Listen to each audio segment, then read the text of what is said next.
As many as 70 people are reported to have been killed by a twin suicide bomb attack at a camp in northern Nigeria. The camp is said to be for people displaced by the violence and fighting involving the Boko Haram group. The attack took place around 85 kilometers outside of Maiduguri, the capital of Borno State. Well, let's speak to Al Jazeera's Ahmed Idris, who joins us live now on the phone from Katsina in northern Nigeria. Ahmed, what more can you tell us? Well, the attack happened on a Tuesday morning at the Dikwa camp, which houses thousands of people displaced by the Boko Haram violence. Locals we've spoken to earlier this evening confirmed that, yes, it was a twin suicide bomb attack on the camp, and a lot of people were killed, as many as 70 people, some of them who later died from injuries they sustained because of the severity of those injuries. And officials there are telling us that the injured have been evacuated to the hospitals and are now receiving treatment.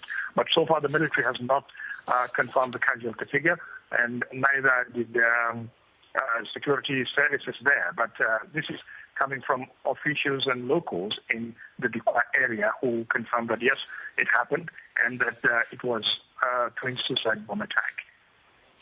And Ahmed, the camp is said to be for people displaced by the violence involving the group Boko Haram. I mean, are fingers pointing to Boko Haram? Any real discussion about whether they are behind this?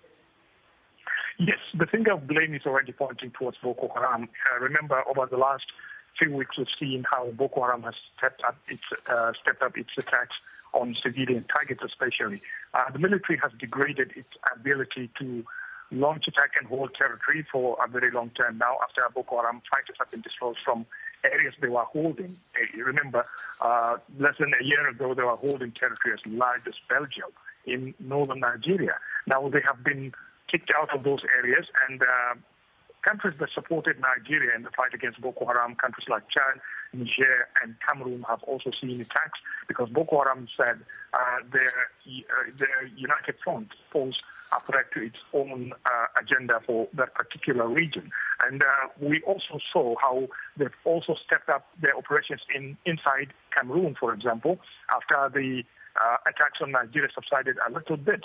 So Nigeria and Cameroon especially, over the last 1 or 2 months, have taken a lot of heat from Boko Haram, especially the civilian population, without, of course, any serious attack on military installations or the security services in those two countries. But we're seeing increasingly the number of attacks on civilian targets like markets, motor parks, schools, and places of worship have increased by Boko Haram fighters. And Ahmed, I know that you'll be following all developments in this most recent attack. For the moment, though, Ahmed Idris speaking to us from northern Nigeria. Thank you.